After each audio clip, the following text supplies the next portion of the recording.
Hai,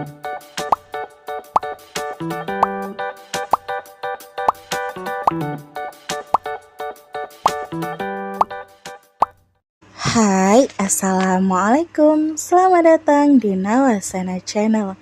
Hari ini saya akan melanjutkan membacakan novel yang berjudul Terpaksa Menikahi Bad Boy, bab 105.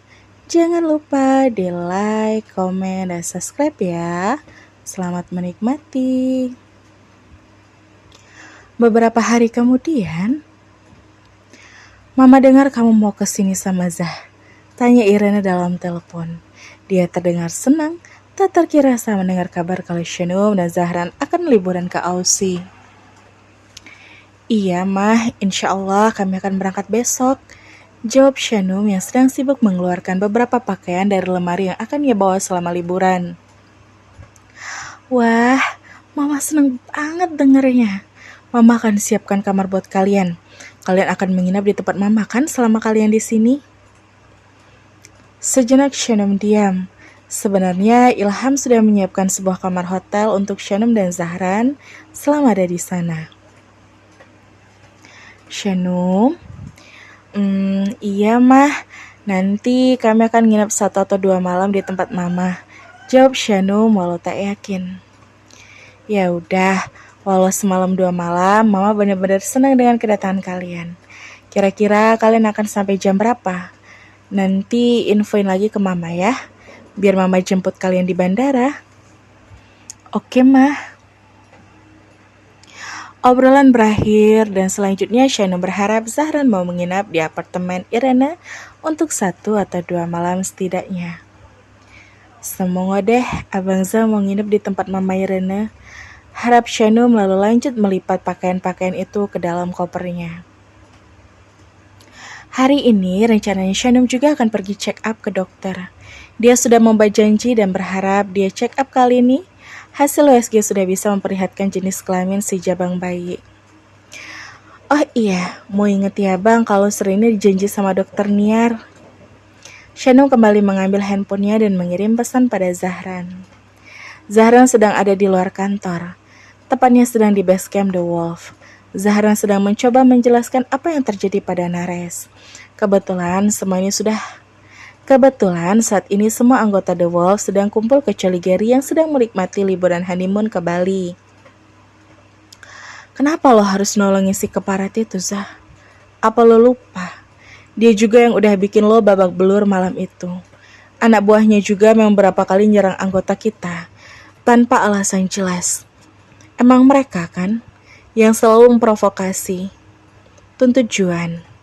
Jujur saja, Juan kurang setuju dengan sikap Zahran pada Nares belakangan ini. "Iya Zah, api dendam kita masih membara buat mereka. Masih banyak yang belum terselesaikan di antara kita semua," kata anggota yang lainnya. Zahran menghisap sisa batang rokoknya lebih dalam lalu setelahnya mengandaskan puntungnya di atas asbak yang tersedia.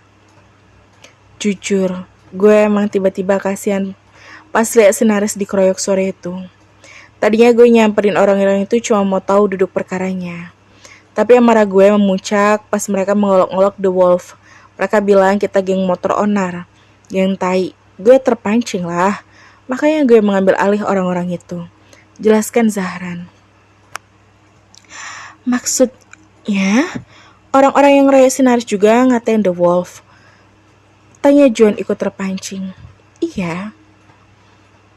"Anjing." Juan murka dan tersulut, begitupun dengan yang lainnya. Mereka telah bertahun-tahun menjadi anggota The Wolf, maka mereka merasa kalau harga diri The Wolf adalah harga diri mereka juga. "Soal kenapa gue langsung bawa si Nares ke RS, itu karena dia adalah karyawan magang yang ada di bawah kepemimpinan gue. Tolong hargai itu," kata Zahran berusaha memberi pengertian pada teman-temannya. "Terus gimana kalau si Nares punya rencana buruk, Zah? Mungkin aja dengan menyusup sebagai karyawan magang, dia punya rencana busuk buat nyerang lo secara diam-diam," duga Yaris. "Gue nggak melihat gelagat itu," jawab Zahran. "Oh mau belok jadi teman buat dia, Zah?" tanya Juan meragukan Zahran sembari melempar senyum sinis pada Zahran. Gue adalah The Wolf. Tapi kalian tahu kan, kalau sebentar lagi gue bakalan jadi bapak. Esensi geng motor itu bukan buat bikin ribut dan nyari musuh terus kan. Gue gak mau mempertaruhkan keluarga kecil gue. Gue gak ada niat berkongsi sama Pantera. Tapi gue akan berusaha menjaga wilayah aja. Menghindari pergesekan seperti yang udah-udah. The Wolf, ya The Wolf. Pantera, ya Pantera. Kalian ngerti maksud gue? Tak ada yang ngebantah. Beberapa langsung merenung dan meresapi kata-kata Zahran. Semakin umur bertambah, kita harus moving forward kan? Jangan diam di tempat atau semakin terbelakang. Maaf kalau gue terkesan sok bijak dan menggurui kalian. Tapi, karena sekarang kita sudah semakin dewasa, kita juga bikin The Wolf semakin dewasa. Tambahkan Zahran. Teman-teman Zahran masih bergeming, tak ada yang menginterupsi. Zahran menarik ponsel barunya dari saku celana karena merasa ada pesan masuk. Memang ada pesan masuk dari istrinya. Bang, usahain pulang cepet ya, kan udah buat janji sama dokter Niar. Zahran langsung membalas kilat tanpa menunda-nunda. Shannon seperti bos dari segala bos yang harus diprioritaskan. OTW. Shannon agak heran, ini masih jam kantor dan kenapa tiba-tiba Zahran sudah on the way? Apa Zahran sengaja bolos ngantor? Shannon menjadi curiga. Dia pun segera menelpon. Gue cabut ya. Sorry kalau sikap gue yang sekarang kontra sama keinginan kalian. Pamit Zahran sebelum berangkat, sebelum mengangkat telepon dari Shannon. Oke, saujuan singkat saja. Zahran membeli salam tos pada seluruh anggota The Wolf dan pergi. Sambil berjalan keluar base camp, Zahran segera mengangkat panggilan dari istrinya. Menurut kalian gimana?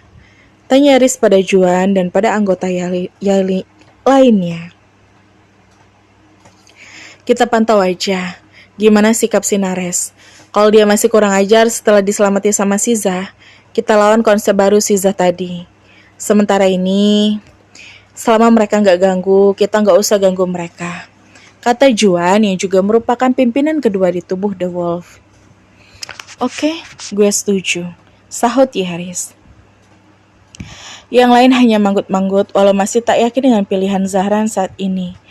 Yang ingin mengubur dan melupakan sisa-sisa dendam mereka terhadap Pantera. Hanya Juan yang benar-benar merenungkan semua kata-kata Zahran. Juan mencoba mengerti kalau Zahran tak ingin membuat Shannon dan calon anaknya dalam bahaya. Walau sejauh ini Pantera tak berani melakukannya, tapi bukan tak mungkin kalau suatu hari nanti Shannon menjadi sasaran mereka juga. Kamu udah siap? Tanya Zahran lalu masuk ke dalam mobil. Bentar dulu, kok abang udah pulang kantor? Ini belum jam bubaran kantor loh. Semua kerjaan abang hari ini udah selesai. Barusan juga mampir dulu ke base camp The Wolf, jawab Zahran dan mulai melanjutkan mobilnya. Sebelah tangan memegang handphone, sebelah tangan mengendalikan kemudi. Oh ya udah kalau begitu. Aku baru selesai packing dan belum mandi. Aku mandi dulu deh. Pas abang nyampe, mungkin aku udah selesai dandan. Oke. Oh iya, kamu udah masak belum? Belum, abang lapar. Mau makan dulu sebelum ke dokter? Kita makan di luar aja kalau gitu. Oke deh, maaf ya gak sempat masak. Soalnya sibuk packing akunya. Gak apa-apa sayang. Gih mandi. Jangan sampai pas abang nyampe kau masih di kamar mandi. Kata Zahran lalu tersenyum nakal. Emangnya kenapa? Abang gak sabaran nunggu. Janji sama dokter Niar juga nanti sekitar jam 5 sore. Bukan gak sabar nunggu. Terus bisa-bisa abang ikut gabung masuk ke kamar mandi. Ih abang, ya udah kalau mau mandi bareng aku tungguin nih, tantang Shannon. Beneran? Ya kalau maulah. Ya udah aku tungguin. Oke, sampai ketemu di bed up sayang. Tutup teleponnya, abang mau ngebut nih. Jangan ngebut. Iya, gak jadi ngebut. Hati-hati ya, inget loh, jangan ngebut. Aku tungguin kok. Iya, Obrolan berakhir dan Zahran melanggar permintaan Shanum. Begitu kedua tangan memegang dua sisi setir mobilnya, Zahran lantas menambah kecepatan dan tak sabar ingin segera sampai ke apartemen agar bisa mandi bersama istrinya. Momen mandi bersama adalah salah satu momen healing terbaik untuk Zahran yang kesehariannya mulai disibukkan dengan angka-angka, grafik, dan target di perusahaan. Mereka berdua memenuhi bathtub berair hangat itu. Zahran membiarkan Shanum bersandar pada dadanya yang nyaman, memainkan air sembari berbincang kecil. Lihat deh bang, dia ikutan mandi loh. Nah, Shanum menarik tangan Zahran untuk merasakan gerakan kecil di perut sebelah kanannya. Ada aktivitas kecil di dalam perut Shanum dan Zahran merasakan sentuhan itu. Apa itu sakit? Tanya Zahran takjub. Enggak kok, dia makin aktif loh. Entah itu tangan mungilnya atau kakinya. Tapi setiap beberapa jam sekali aku ngerasai kehadirannya semakin intens. Ungkap Shanum. Zahran juga senang sekali bisa bermain-main dengan gerakan kecil di permukaan perut Shanum. Rasanya hanya beberapa langkah lagi mereka akan bertemu di dunia nyata. Sungguh, Zahran tak sabar dibuatnya. Kamu kayak gini juga loh di perut Mama Irena. Goda Shanum. Maybe, saud Zahran tak begitu peduli. Oh iya, liburan ke Aussie cuma seminggu kan? Shanum mengganti topik. Iya, karena minggu depan abang udah banyak agenda kerja. Bisa nggak kalau 1 atau 2 malam kita nginep di tempat Mama Irena? Papa udah nyiapin kamar hotel buat kita. Iya, tahu. Tapi masa kita nggak nginep di tempat Mama Irena sama sekali? Dia tinggal sama pacar berondongnya, kata Zahran ketus. Suasana manis agak ternoda dengan obrolan yang kurang berkenan di hati Zahran itu. Enggak kok, Mama Irena pernah cerita kalau sekarang dia udah nggak tinggal di apartemen yang itu. Mama Irena sudah tinggal di tempat lain. Abang dan Papa Ilham udah turuti keinginan kamu buat liburan ke Aussie. Tapi nggak sampai harus ikut numpang bermalam di tempat orang lain, selain di kamar hotel yang udah disediain. Ya Allah bang, masa nginep di rumah mertua sendiri dikatain numpang sih? Mama Irene sangat berharap kita bisa menghabiskan 1 atau 2 malam bersama selama di sana. Mama Irene pasti kangen sama kamu. Apalagi pas dia ke Jakarta, sikap kamu dingin banget. Shana balas berdebat Zahran. Zahran pun diam. Shana menoleh agak memutar badannya sehingga kini tepat berhadapan dengan Zahran. Tahu nggak sih, Mama Irene tuh seneng banget pas diantar ke bandara sama abang waktu itu. Dia senang karena abang mau ngobrol sama dia walaupun singkat. Dia bilang, dia juga senang pas abang bilang abang siap mendengar keluhan Mama Irene kalau berondongnya itu berani macam-macam. Lah, kok sekarang abangnya kayak gini? Apa abang sering lupa kalau Mama Irene itu adalah mamanya abang? Omeli Shanum. Shanum kesal dengan sikap labil Zahran terhadap Irena. Zahran tak menyahut dan hanya membalas tatapan mata Shanum dengan tatapan yang dingin. Aku udah selesai. Ujar Shanum lalu dia segera bangkit dan keluar dari dalam bak mandi itu, meninggalkan Zahran sendirian menuju ke ruangan shower untuk membilas tubuhnya. Kalau Shanum sudah mulai mengomel, Zahran memilih untuk diam tak menyahut. Dia nikmati saja omelan istrinya itu. Toh Zahran juga sadar kalau dirinya memang bersikap sangat labil terhadap mamanya. Dr. Niar sedang mengintari perut Shanum dengan alat transducernya. Dia sedang mencoba melihat jenis kelamin si jabang bayi. Shanum dan Zahran hanya fokus memperhatikan ke layar monitor dan tak mengerti bagaimana cara membaca hasil USG itu. Lihatlah, oke, kalian bisa lihat itu sudah cukup jelas ya, kata Dr. Niar sembari menuju ke sebuah titik gambar di layar monitor. Itu apa dok? Saya belum ngerti maksudnya apa. Tanya Shanum. Zahran hanya menyimak dan juga memiliki pertanyaan sama dengan Shanum. Itu alat vitalnya sayang.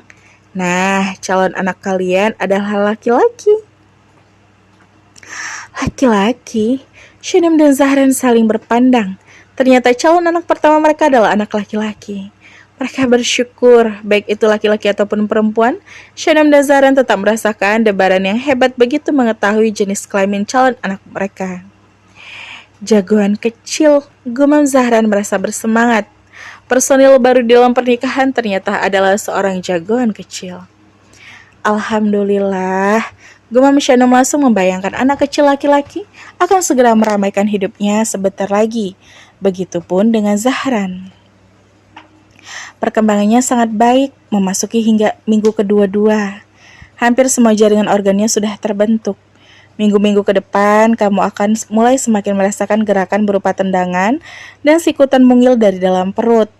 Tak perlu panik, karena itu justru menandakan kalau si kecil semakin responsif dengan keadaan di sekitarnya. Tutur Dokter Niar. Iya dok, belakangan saya udah semakin merasakan gerakannya. Itu bagus, ajaklah dia berbincang. Dia mendengarkan suara di sekitarnya. Bahkan dia sudah tersambung dengan emosi yang kau miliki. Misal saat hati kamu sedang sedih, janin kamu juga akan merasakan hal yang sama. Dan saat kamu merasa tertekan, begitupun dengan janin kamu. Itulah sebabnya. Mood bumil harus dijaga baik-baik. Baik dok, itu salah satu tugas utama saya. Sal Zahran dengan semangat. Dokter Niar tersenyum hangat dengan pasangan muda itu. Dengan pasangan muda di hadapannya saat ini. Good, saya suka sekali dengan semangat kalian. Puji Dokter Niar. Dan bersambung sampai ketemu di bab selanjutnya ya. Wassalamualaikum.